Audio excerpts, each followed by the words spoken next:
Hi everyone, my name is Janet Thibault and I serve as IDA's Branch Council Chair. I have the pleasure of welcoming you to our first Motivational Monday webinar in this new year, and I'll be your host for today. Before we get to our topic though, I have a few updates I want to share with you. We look forward to bringing you another year of great webinars, so please join us on social media, visit our website, www.dyslexiaida.org, and sign up for our e-blast so that you'll be the first to hear about our upcoming webinars. I also wanted to let you know that we have a new digital library. The website is dyslexialibrary.org. It's free and it's designed for everyone in the dyslexia community, individuals, family members, educators, researchers, and other professionals. So please visit dyslexialibrary.org to access all the many helpful articles and webinars, and most importantly, find answers to your dyslexia-related questions. I also wanted to let you know that IDA is raising funds for teachers, students, and families, and I wanted to invite you to visit the IDA website for your chance at our sweepstakes offerings. You can learn more about what's available and enter the sweepstakes. Today's topic for our Motivational Monday is college transition and accommodations for students with dyslexia and other disabilities. What's really true? Parents and professionals may hear a lot of conflicting information about college transition and accommodations. Should students disclose their disability when applying to college? Do they get better accommodations at private colleges than they do at public ones? The answers to these questions and more will be delivered today by our guest, Elizabeth C. Hamblet. Elizabeth has been a learning disability specialist at the college level for more than 2 decades. In addition to working at a university, she is a published author and frequent speaker at national conferences, where she works to inform professionals, parents, and students about how to succeed in college. Her book, From High School to College, Steps to Success for Students with Disabilities, and her other articles have appeared in numerous journals and online platforms, including understood.org, where she serves as a college transition expert. You can visit her wonderful website, www.ldadvisory.com, and connect with her at Facebook or on Twitter. Please join me in welcoming Elizabeth, and I look forward to all the great information that she's going to share with us today. Thanks. Thanks very much, Janet. Let's see if I can successfully share my screen. It's a Monday, so my brain is still catching up with me with the day of the week. Here we go. We're good. Anyway, thanks very much to IDA for offering me this opportunity to reach out to members and to others. I wanted to sorry, it is a Monday and we're going live. So anyway, what I wanted to do today was hit some of the FAQs that I get when I do these presentations and then I see online. I think that there's a lot of curiosity and honestly a lot of misunderstanding of the way things go at college. And so I really wanted to be able to address these and give folks the right information. So since Janet gave me such a nice intro, I'm going to skip introducing myself again. But this is one of the biggest things that I think is misunderstood. So are IEPs and 504 plans valid at college? I find more often that people understand the first question or the first part of that question, that IEPs are not valid at college. So if you're familiar at all with the laws in place, IDEA, which is the Individuals with Disabilities Education Act, does not cover colleges. And so while you can't go into the text of IDEA and see a statement that says, so therefore, once your student graduates from high school, their IEP is no longer a legally valid or applicable document, that is the effect. IDEA does not have any mandates for colleges, and so they are not subject to those rules. But I find that 504 plans are actually much more of a focus of misunderstanding. So if you're familiar with the laws, you know that Section 504 does apply to colleges. And by the way, the ADA, the Americans with Disabilities Act, covers everybody from birth to death. But what a lot of people don't understand is the nuance that subpart D of 504 actually applies to K through 12. And subpart E applies to colleges. And so if you look online, you can find the text of these documents. so of these different subparts, I should say, and you'll see that they're actually quite different. And so what all of this means in effect is that plans are not valid after high school, but don't panic. It doesn't mean that there aren't accommodations, there certainly are. But it does mean that colleges don't have to provide something to a student in the way of accommodation or service simply because the student had it at the high school level. And I hear things, I've even spoken to teachers who have said that they move all of their students from IEPs to 504s in their senior year of high school because they are under this mistaken belief that the 504, travels to whatever they want to say, to the college level, and that's just not true. So to just provide a distinction for those of you who are thinking about something else that you've heard, some colleges will allow students to use their IEPs as documentation. And what that means is when students are already in and have enrolled at a college, they can, and they want to register with the Disability Services Office as part of that process, they will turn in what's called documentation, which is a fancy word for paperwork that shows that they're a person with a disability. And when they do that, there are colleges, some will ask to see the IEP or 504 if they have one, some will not ask for it, but certainly review it if it's submitted. We don't have time today, particularly to get into the intricacies of documentation. There are colleges that will accept a 504 or IEP as standalone documentation, and those that will not. And you can look those things up online if you want to see what a college will accept for documentation. So just to wrap this up, these plans are not valid, but accommodations are available at colleges all over the country. And you don't have to worry about whether or not a student is going to go to a place that offers them. They have to. So for more information on this, you can see these links on my site and on my blog. Okay, so I've already jumped ahead of myself, as I often do in these presentations. Do all colleges have to provide accommodations? So yes, they do. And there are two exceptions to the law. Well, I'm sorry, two of them kind of coalesce together. So in order for a school to be exempt from the requirements to provide what are federally mandated accommodations, they have to first refuse all federal funds. So that would mean, for instance, if I started Hamblet University tomorrow and I didn't want to follow these federal disability laws, I would have to I would have to do without all federal funds in the way of Pell Grants and federal student loans. It's obviously very hard to run a college if students can't bring that money with them. And there are also some other forms of funds, I believe, that colleges take. So if you can imagine this span of more than 4,000 colleges in the country, if you were to narrow it down to those who didn't take federal funds, I think you'd really just have a handful of schools. So that's the first piece of the exemption. But they also then have to be private and religious. And so when I first said, oh, it was two parts to the exemption, those two kind of go hand in hand. You can't be religious without also being private. You certainly can be private without being religious, though. So I don't want folks whose students are looking at religious colleges to worry, because many of them do provide accommodations.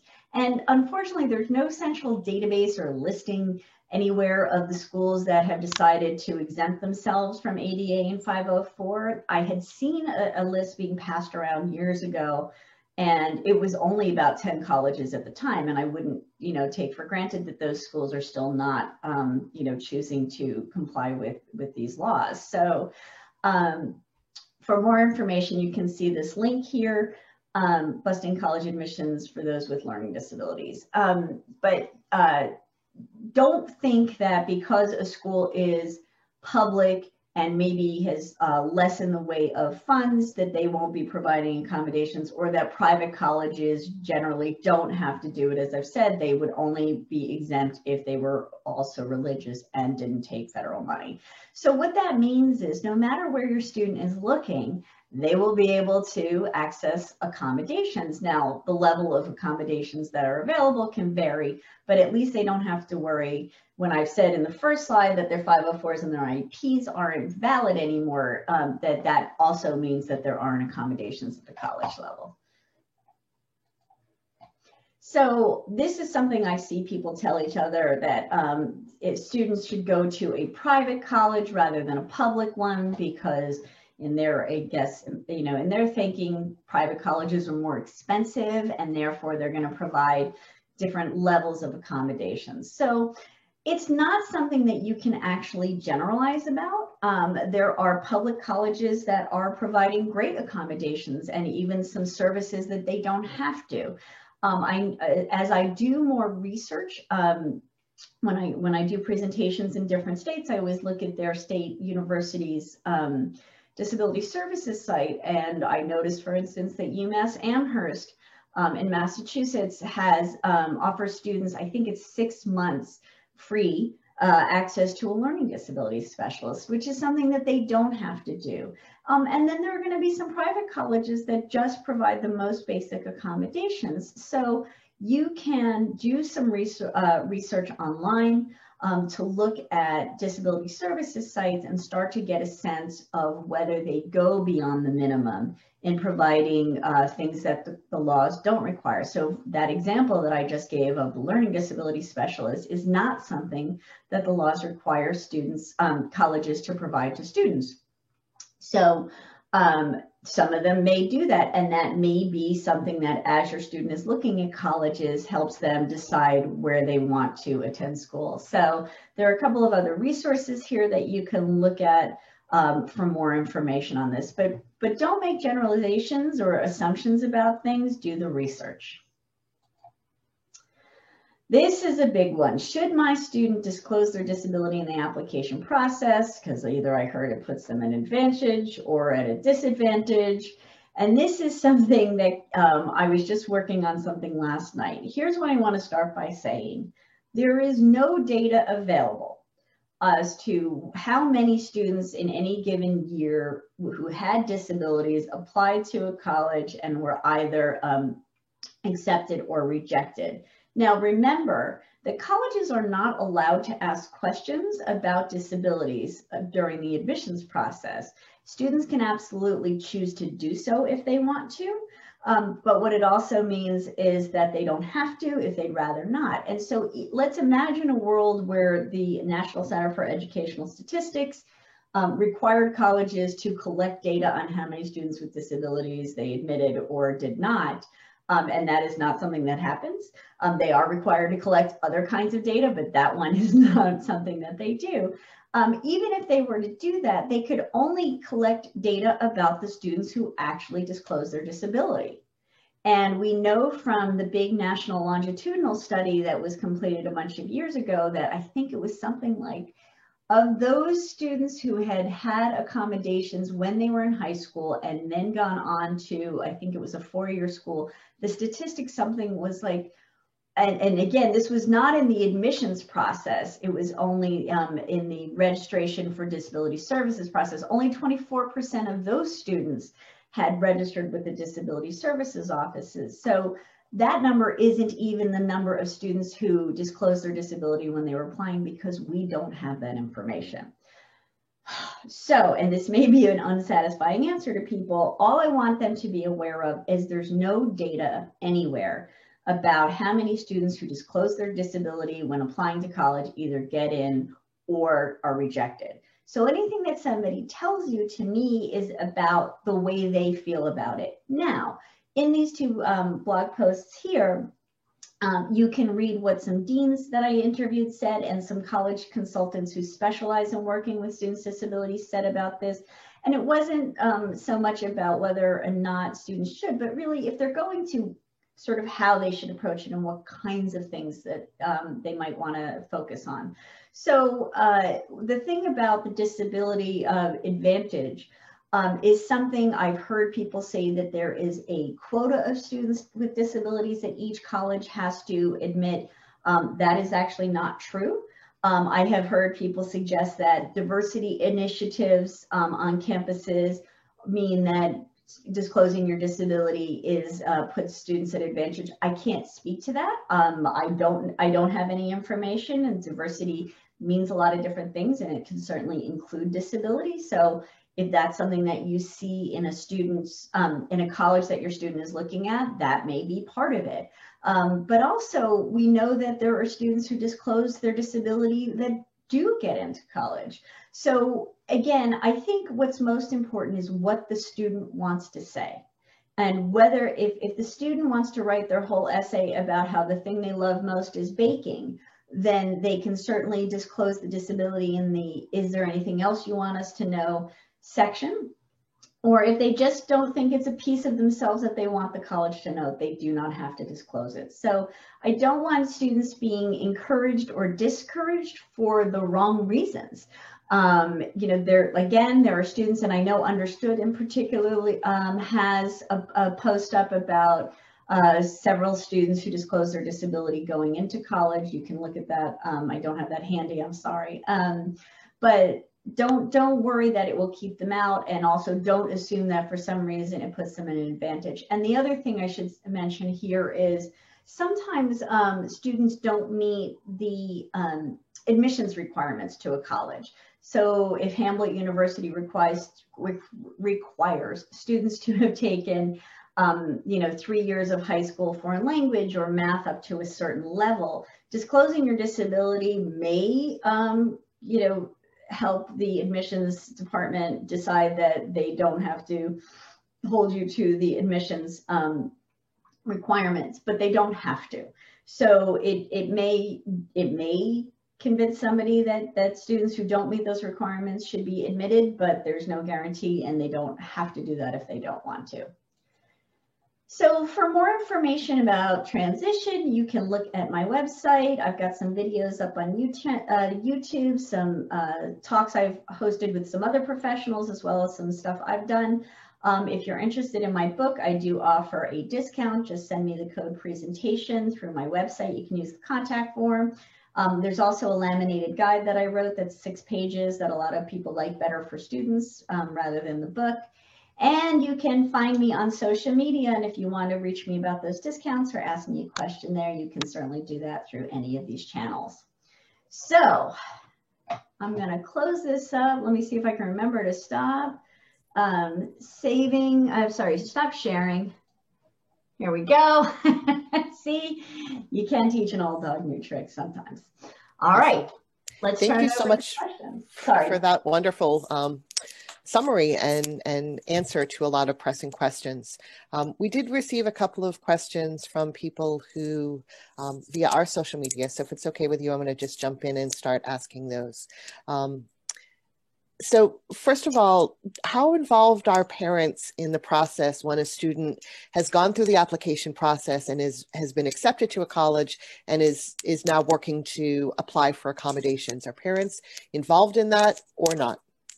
That's a great question. I mean, I would always defer first to the student. So what does the student want? If the student doesn't want their parent to be involved in this process at all, I think you have your answer. I think, we really should be empowering students to be self-advocates. And, there's different levels. It's such a great question, Janet. There's different levels at which parents can participate. So literally, if the student registers with our office and needs to upload or, email in the documentation, obviously the parents can do that. Nobody's checking the email address to say, oh my gosh, where did Elizabeth's documentation come in from? And back in the days when I started working in colleges and it was faxes, not to date myself or anything, obviously not a lot of high school students had their own fax machines. So I think that's the first part. So I am seeing more and more as I talk to parents and actually to other colleagues in the field that for these intake meetings that students might have at a college, there are varying levels of participation. So I think that, again, with students' permission, and currently during COVID, these are happening, it was different when students were coming to campus and often maybe were already in orientation and parents were gone. Now they might be in the kitchen and the students in the living room.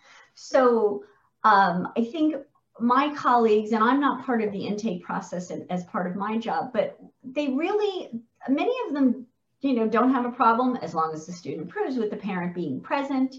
But they really want the parents to allow the students to respond. So they could be there to perhaps, after a student has answered a question about something, fill in some gaps.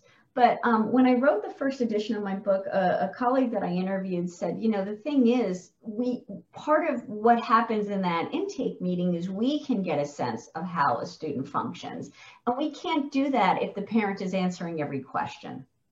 So, it helps the student know for themselves, from a self-advocacy viewpoint, like, gosh, what do I know about this? How self-aware am I? And it helps the, especially when it comes to things like communication disorders, it kind of gives the coordinator some real-time information about how that student can respond to a question, something like that. So one of the things I do is on my website, you can download for free a resource from my book, which it's a disability intake preparation form, and it offers some of the questions students might get asked. And so a great way for parents to help is to actually, before the student does this intake meeting, go through questions like that and get them, they can take notes. No, this is not a Tony winning performance where you have to be able to answer our questions with no notes, and have memorized everything about your history. We would love to see, that students have taken notes and are utilizing that strategy. So parents can help students prepare by going through when were the students first diagnosed, what kinds of accommodations. And of course, Janet, this, ideally, students don't graduate from high school without being aware of the accommodations they had. That's all part of that process as they move through high school, that we get them more involved and, really explicitly say to them, look, as part of your IEP, you are allowed to use your laptop in class to take notes, which is not something your classmates have. And the reason why is you have dysgraphia, which affects your graphomotor functioning. And so they at least start to develop that sense of understanding about their disability, instead of just saying, I don't know, the teacher said I could use this, which is what sometimes happens. So for people listening to this presentation who have students in high school, it sounds like they really should use that high school period as a way of coaching their student to really take ownership of these items, so that when they do go to college, they're ready to do that self-advocating and understand the accommodations that they've been receiving and why they need to continue or not. So let's pause there for students who are definitely going to college. For the families who have students in high school who, have a pretty profound or complicated learning profile, what are some of the signs that student is or isn't ready to go right to college from high school? That's a great question too. So I think, one of them, to be sort of more overarching things that I look at is how much support are they getting from adults, how independent they are. And I want to say, often when I'm talking about this college transition stuff, a lot of it actually applies to typical students as well as students with disabilities. There are some typical students who just, for whatever reason, are dependent upon adults to do things for them. Perhaps their parents just haven't allowed them to utilize the skills that they already have. But students who still need a lot of direction from adults, so who cannot be left to sit down and take care of their homework on their own, who need to be reminded by adults many, many times of upcoming deadlines, of appointments, things like that, are really going to struggle because college is so unstructured. And, some of the changes that I think are important, that mean more to parents than they do to students, frankly, is that there are no progress reports. This is not IDEA anymore. So when I had started this presentation by saying, we don't have 504 plans, and I think that was one of the questions that came in. So what's really important is the word plan to me is so meaningful in the context of the difference between high school and college. So plan is a word that means you lay out steps, and then, implied with that is you would, goals and objectives that you would set out and steps to get there. And as part of planning, you stop hopefully every once in a while and you assess whether you're moving meaningfully toward that goal and what adjustments you should make. So that's not what colleges do with students. So generally when students are approved for accommodations, they get a letter of accommodation, and it just lays out what accommodations they've been approved for, but it's not a plan. And so to bring it back to your original question, we are not disability services offices, though not the royal we, tracking how students are doing in their classes, looking to see if they show up to class. We're not checking in with professors and reporting either to the students or to the parents about that stuff. So if they are relying on the high school to tell them how the student is doing, that's also a sign. Now, that's just sort of the overarching executive functioning level and dependence level. If academically they are getting modified assignments, they don't have to read the same book everybody else is reading. Their paper is 5 pages long and everybody else's is 10. That's a sign that they may not be ready for immediate transition to a traditional 4-year school.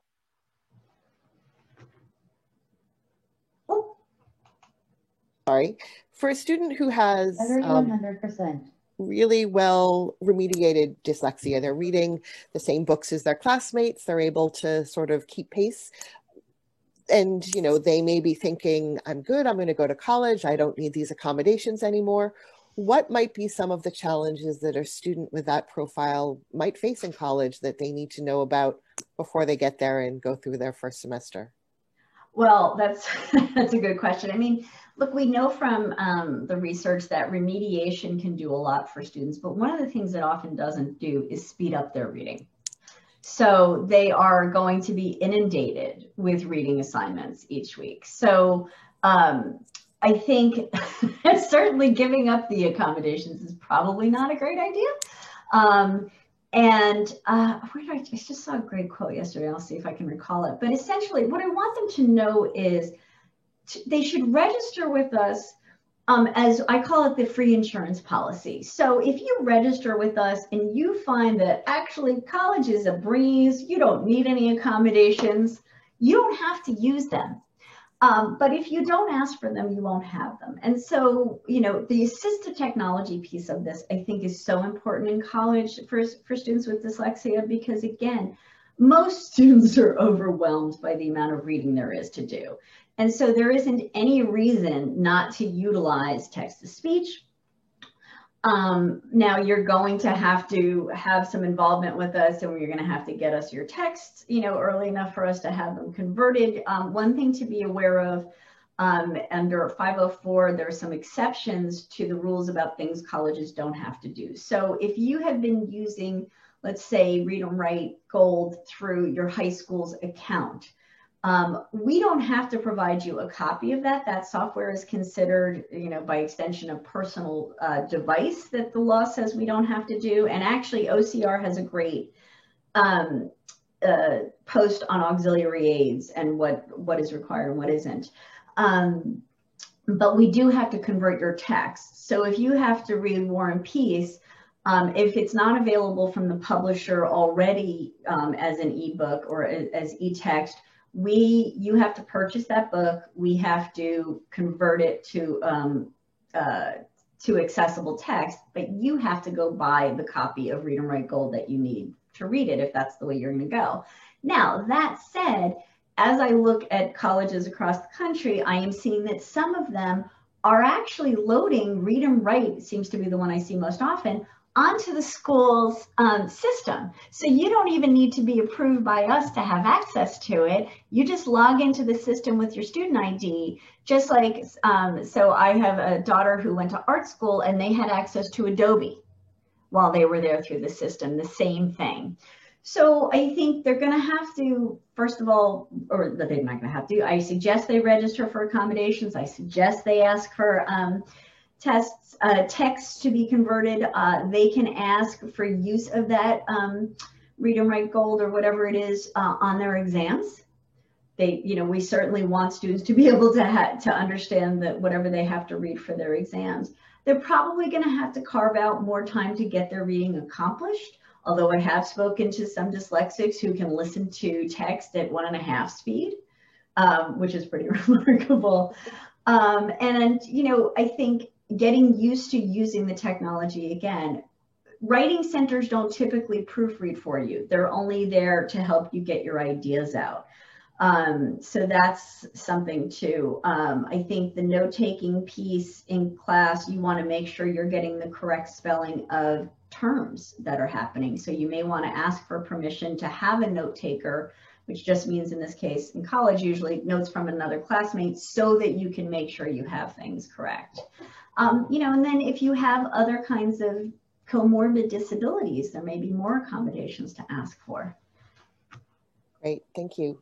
And for a student who has dyslexia or another learning difference that really isn't well remediated, or that they know that they have significant needs going into college, what are some suggestions for either types of schools to look at or ways to do their due diligence to make sure that their student is going to be able to be successful in school? So that's a great question. I mean, I think the reading load is a hard thing to get away from at college. And so you could do some research to see, whether there are places where it's more experiential. I think one of the things that I've learned in working with students over many years is how resourceful students can be. So I have spoken to graduate students over there who said, well, I got through college because I picked a place where we were assessed mostly on papers. And if I have enough time, I can work everything out.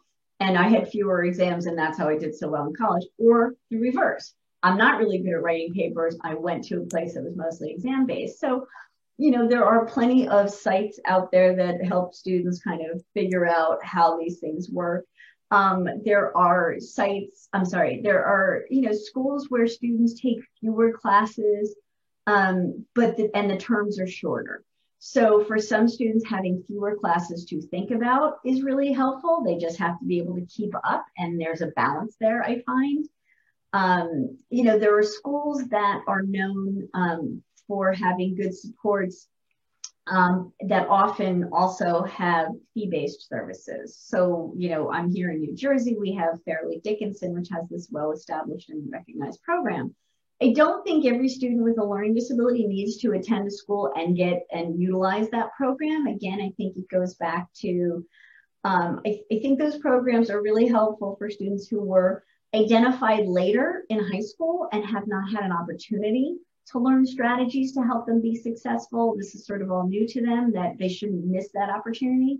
And for students whose parents, who are ready for college at a certain level, but back to that independence piece, really aren't ready to give up having somebody, kind of be there available to them 2 or 3 times a week to help them stay organized and keep on top of things. So yeah, I think it's a challenge when you haven't quite gotten used to that stuff. Maybe a place with an assistive technology specialist in the disability services office, so that you can perhaps take better advantage of the tools that are available with some guidance.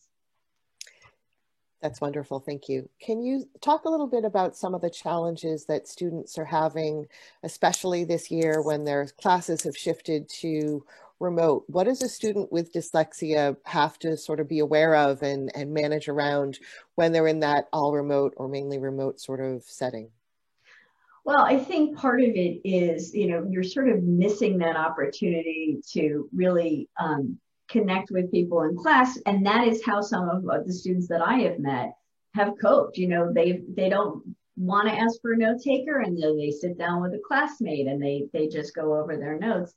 As far as the video piece of it, I think for some people who are really paying close attention to the sounds of words, as dyslexics, I think they're not always getting that. It's very distracting with other people on there. I think one of the things that I'm noticing in my work with college students over the last year is, and I think this is kind of general, the motivation piece is really, really hard this year. And, it sort of goes both ways. I think The synchronous classes are good in certain ways, but I have students who are on the West Coast who have early morning classes, and that is an extra hard lift for them. But then watching these videos by yourself without having an opportunity to interact, I think can be really challenging too. And you're not having conversations. I mean, it's as silly as it sounds, like on the way out of class, and often they would just be, sort of vague social things, but you're not talking about the stuff you just learned or saying, oh my gosh, I did not understand what he just said about blah, blah, blah, where, you'd have these natural opportunities to catch up on things that maybe you missed. And I think creating study groups is a little bit more of a challenge now. I mean, the one thing that's nice is you don't have to worry about who doesn't want to head out to the library at 10 o'clock at night because it's raining, because there's no excuse for that anymore. But I do think that the distance created by sort of not physically being there and having those small conversations makes the pieces that I understand my students to have used very informally as strategies to pick up stuff that they missed is just not there. Great. For students who are hearing and experiencing all of those pitfalls of remote learning and saying, you know what, this is just not the right learning environment for me. I'm not going to be successful and I need to just press pause for my learning right now. Do you have any suggestions for either planning that withdrawal in a thoughtful way or planning reentry in a thoughtful way so that they can at some point come back to college? Because I think a lot of us fear that, if these students are feeling disengaged and they step away, how do we get them back in? So any thoughts or comments on that part of remote learning?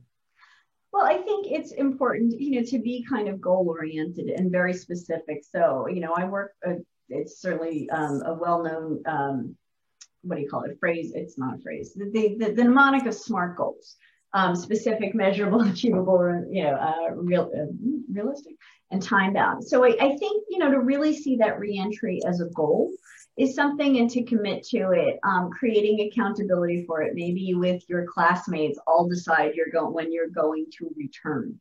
Make it a public declaration, things like that. I think it is easy to do, to once you get out of that mode, to adjust to life like that. But also, and the reverse of that, it's even harder to get back in. I think, for a lot of us, when the summer is over and classes start, we all have to re-up that engine. Boy, it's Monday. My words are failing me today. But I think that, there's all sorts of creative ways to do that. Like make a video of yourself just talking into your phone saying, all right, I've decided I'm taking this, time off. Here's what I like about college. I like this, I like that. Here's why I'm going to college. I really want to be able to work in this field, and I'm not going to be able to do that without this degree. And so whatever modality is most effective for them, it could be a posted over, in their room, it could be this video, and you could set your calendar to look at it once a month. I mean, I think it's such a trying time in so many ways. And I think taking time off, if this environment is not working for you, makes absolute sense. It's your time. In some cases, it's your money. And it's your experience, and it should be what you want it to be. And, one can only hope that in the fall, we will be back to a more traditional environment. But, I think to remind yourself too, that you're only taking this time off because it's such an unusual thing. And the things that you're missing, these connections, are things that will motivate you to go back. But yeah, I think it can be a really good choice right now if it's not working, because the extra effort, I think, in many ways that it takes to now the tutoring center. I mean, I guess when I think about it realistically, it's more of an effort to get there physically when you're back on campus. But I think right now we're all exhausted. It feels like more than to just walk over there. Yeah. And I think that, for a lot of students who aren't even on campus, that distance seems even greater. It's not just a question of walking there or getting there. It's a question of, setting yet up one more meeting up remotely and talking about that. So for students who, are facing some of those challenges and who are really trying to slog through a semester remotely or in hybrid where, life is very different than when they thought they were going to be starting college, or what it was like when they first started, if this isn't their first year. Where could they go on campus to sort of voice some of those frustrations and look for it? It's not necessarily an accommodation sort of need, but, you know, if you're struggling and you're a student on campus and you have accommodations, where are some of the places you can go to get some support for this brave new world of all remote learning or hybrid remote learning? So I think, most academic support centers are still operating remotely. So I think and I was thinking still, Janet, about what you said about, students who've like not even had this experience as freshmen to be on campus. I think what makes this seem even more, like remote, literally and physically, is just they can't even imagine what the center looks like. In other words, I do think that there's something about having at least been on campus for a time. You have a mental map of the campus. It feels like a real place. I think everything right now just feels virtual, even if you're talking to a human being like I'm doing. And so I do think, and it's also that effort of being in person is just a different level of engagement. I think it takes less energy than this stuff. So back to your question, yeah, I mean, academic support centers should still be open. There should still be tutoring centers available. Counseling appointments are still available. What do they call it? Help rooms should still be open. So if students are trying to find these resources on their school's website, and I find doing the research myself, it's not always easy to locate them, they should start with their academic advisor and say, here, I am having a problem in this class. Where should I go for support? That's what they're there for. Some schools have an academic support center or an academic resource center. Sometimes it's called something else that's not as obvious, but they should know that just because we're not all physically there, that means there's no help available. And they should also ask the Disability Services Office. So sometimes, even if the Writing Center is only available on a drop-in basis, there are schools where the Disability Services can approve a student to make appointments. Or maybe they would be able to have more appointments per week than a student who's not approved for it. So these are the kinds of things they can be asking for. They shouldn't be shy. That's great. Thank you. And, in hearing your answers to all of these questions and your slideshow beforehand, it seems like as we look at high school students, getting them ready for college, that self-awareness, that understanding of your learning profile, that ability to understand why the accommodations help you, and the ability to communicate that is really important. And I think there's also a level of self-advocacy that you've mentioned as well. And for students who are currently in college, it's all of those things, but also a little bit of creative thinking to figure out, especially in this sort of COVID college experience, to find solutions to problems that they never maybe anticipated, and some workarounds to get there. For students, I think that all of that is challenging. For parents who are sitting back either with their college student in their old bedroom or living someplace else, what can parents do to support students, both in general when their kid goes off to college, but also in a COVID sort of environment, to make sure that they're able to find those creative solutions to new problems? I mean, that's a challenge, I think, especially once they've gone off, metaphorically at this point. You've got to gauge it too around what a level of involvement they're looking for. I mean, just like the intake appointment, I think that you can ask questions about how things are going. And of course, the answer from the average high school or college student is fine. But you could ask questions about, have you, and it's a way of asking a question and also perhaps suggesting things. So, have you looked through your syllabi and put any long-term deadlines up on your calendar? So they may not answer you, but it at least plants the seed of perhaps this is something that you should do. Hey, has anybody else mentioned that they were trying to get a study group together to get ready for the exam? Again, it's a question, but it's maybe a suggestion. So I don't know. I mean, as a parent myself, I have been entirely unsuccessful at suggesting, I think, anything to my own students. There's, and the old like, well, so-and-so's mom told me that they did something.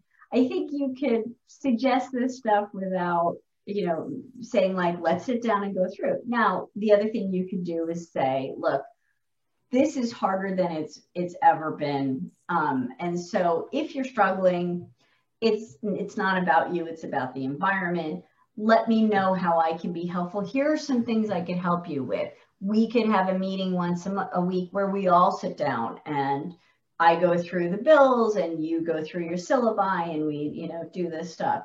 Do you want me to also be checking, your emails just to see if there's anything really important or suggest to you a way to do that? So, I think sometimes the more we ask, the more they at least know we're available to them, and it's their choice to ask us or to agree to accept the help. And maybe, and if there's anything else I didn't think of that you think you could use help with, let me know. And I like that your suggestions involve direct contact with the student. You didn't say parents should be emailing professors or the disability service or anything like that. So speak a little bit about that line between parents and the college community that their student is expected to navigate on their own. Oh, Janet, that's so interesting because, yeah, from my framework, that's not on the horizon at all. And look, I mean, I would not say that there isn't ever a place for a parent to be helpful to their student, in college, but there are ways to do it. And thank you for bringing that up. As I said, with the intake meeting, preparation ahead of time, perhaps filling in the blanks, but letting the student take the lead. So, those of you who are not familiar with this may have, will then become when your student goes to college, with this law called FERPA, Family Education Rights Privacy Act. And for those of you who have typical kids who've been to college, what FERPA means is the college will send you the bill. They're very happy to send you that piece of information, but not anything else about your students. So they're not going to send you a report card. You are not going to have access to their information. And so I have certainly spoken to parents who have sort of, I guess the expression would be like ridden shotgun on their kids' email with their students' permission. So they have gone through perhaps and, flagged, because in fairness to our students, one thing you don't realize, and it does start in high school, and because of my age, mail used to come and you can physically see mail. My own children were getting inundated with emails as soon as they took, I guess, the PSAT. And so their ability to filter out what was real and what wasn't was really hard. So to your point, Janet, that's a great opportunity in high school if your students are willing to let you, for you to suggest ways to use folders and filtering to start to get to the heart of that. College is another level too. All my students are getting inundated with things from every single department on campus. It's taco night on Tuesday. And so perhaps there's a way for you to, within some boundaries, help them identify the emails. And that's something you guys can negotiate together. As far as contact with professors, that's considered a no-no. I certainly couldn't say that it doesn't happen. And I can't say that literally every professor on campus is all over the college would be very put off by that. But generally, as with, back to your earlier question about parents' role in registration with disability services, not without this, they want to hear from the student. So I don't know if there's a situation where a parent and a student, let's say, would be on a Zoom call with a professor, even if the student has signed a FERPA release, which allows the professor to talk to the parent. Professors may be resistant to that. And certainly, I think it's probably a reasonable generalization that they would be resistant to communicating with a parent without the student involved in any way. And the same with disability services offices. So, if a parent wanted to use her student's login, get into the system, I've seen some of the schools, the registration process happens with the ID in their system, like Canvas, register her student, send all the documentation, And then, the student's getting an email saying, let's set up the intake appointment. If the student has no idea this has happened or has had no participation, it's probably not going to move forward. So I think, the metaphor of coaching and, oh my gosh, Teresa Maitland Teresa